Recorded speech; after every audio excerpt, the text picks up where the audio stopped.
आज आपण भेंडीची भाजी बनवणार आहे, जी चटपटीत आहे, सोपी आहे बनवायला आणि चवीला तेवढी भारी आहे ना, की एकदा बनवलं तर नेहमी घरचे बनवण्यासाठी फर्माईश करतील. टिफिनला देण्यासाठी एक उत्तम पर्याय आहे आणि जर मुलांना दिलात ना, तर चाटून पुसून फैनिश करतील. एवढी जबरदस्त टेस्टी लागते. तर त्यासाठी इथे बघा मी घेतलेली आहेत पाव किलो भेंडी.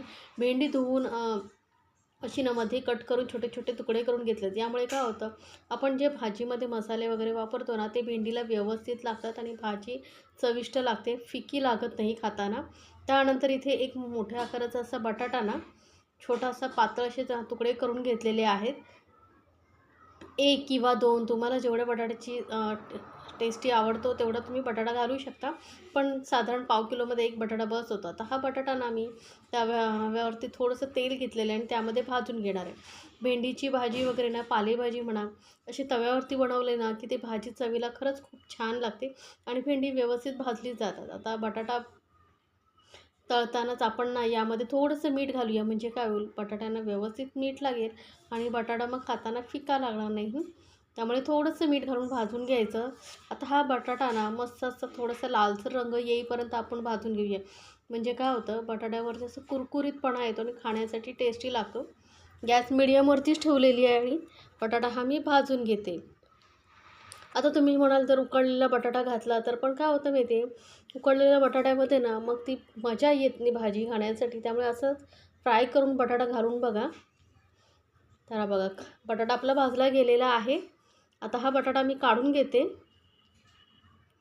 तेल निथळून असं बटाटा आपण काढून घेणार आहोत. आता काय करायचं, हे तेल आपल्याला एवढं नको आहे, त्यामुळे यामधलं तेल मी काढून ठेवणार आहे. फक्त थोडंसं तेल आता आपण वापरणार आणि नंतर आपल्याला परत तेल लागेल तेव्हा हेच तेल आपण वापरू शकतो.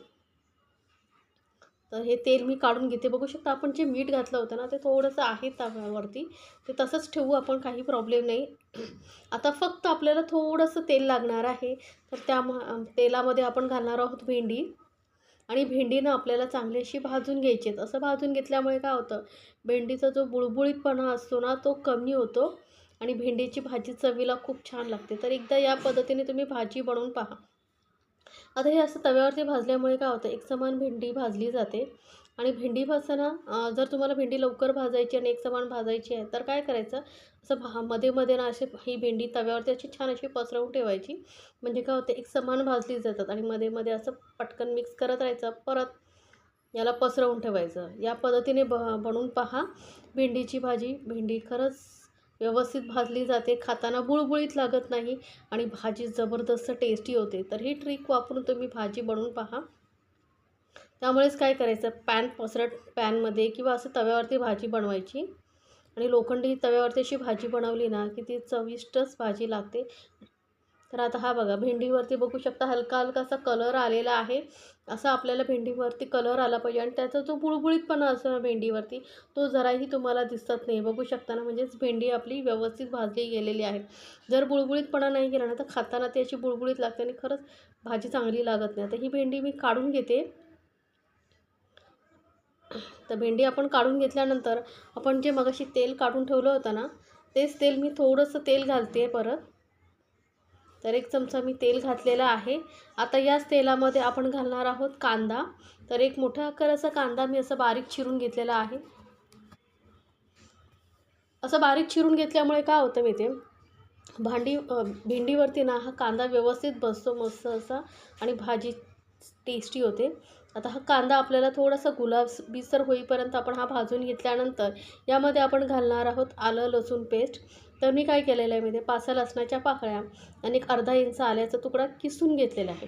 ताजं जेव्हा आपण वापरतो ना कुठल्याही पदार्थामध्ये आलं लसूण, तर खरंच टेस्टी भाजी होते. आता हा आलं लसूणचा पूर्ण कच्चेपणा जाईपर्यंत आपल्याला कांद्याबरोबर भाजून घ्यायचे. गॅस मिडियमपेक्षा थोडासा मी कमी ठेवलेला आहे. तर बघा, कांदा आणि आलं लसूण मस्त आपलं भाजलं गेलेलं आहे. डार्क गुलाबी कलर आलेला आहे. असं आपल्याला हे भाजून घ्यायचं असतं. एकदम ब्राऊन आपल्याला करायचं नाही आहे, लक्षात ठेवा. नाहीतर काय होतं, कांदा ना थोडंसं कडवट लागतो खाताना बघा. असा मस्त डार्क गुलाबी झाला की यामध्ये घालणार आहोत एक मोठ्या आकाराचा टोमॅटो बारीक चिरून घेतलेला आहे. भेंडीची भाजी मग या पद्धतीने बनवून पाहिलात ना तर खरंच खाणारे पोटं चढत राहते. खरंच जबरदस्त टेस्टी लागते ही भाजी. आता हा टोमॅटो आपण कांद्याबरोबर परततोय, पण टोमॅटो लवकर शिजावं यामुळे यामध्ये आपण घालणार आहोत चवीनुसार मीठ. तर मीठ काय करायचं आहे आपल्याला अंदाजाने थोडं कमीच घालायचं, कारण आपण बटाटा जेव्हा तळला ना त्यावेळेसही त्यामध्ये मीठ घातलं होतं आणि जे उरलेलं थोडंसं तव्यावरती मीठ होतं ते भेंडीलाही लागलेलं आहे. त्यामुळे थोडं कमीच घालायचं मीठ अंदाजाने. आता टोमॅटो मीठ घातल्यामुळे मस्त मऊ झालेला आहे. आता यामध्ये ना आपल्याला काही मसाले घालायचे आहेत, तर हलके-फुलकेच आपण मसाले वापरणार आहोत. तर यामध्ये घालते मी थोडीशी हळद पावडर. हळद पावडर जास्त नाही घालायची, थोडीशी हलकी घालायची. त्यानंतर अर्धा चमचा इथे मी धने पावडर घालते. 1 चमचा इथे लाल मिरची पावडर घालते. आता तिखट किती हवं त्यानुसार तुम्ही लाल मिरची पावडर घाला. सोबतच अर्धा चमचा काश्मीरी लाल मिरची पावडर घालते, यामुळे भाजीला कलर खूप छान येतो. आणि अर्धा चमचा आमचूर पावडर घालते.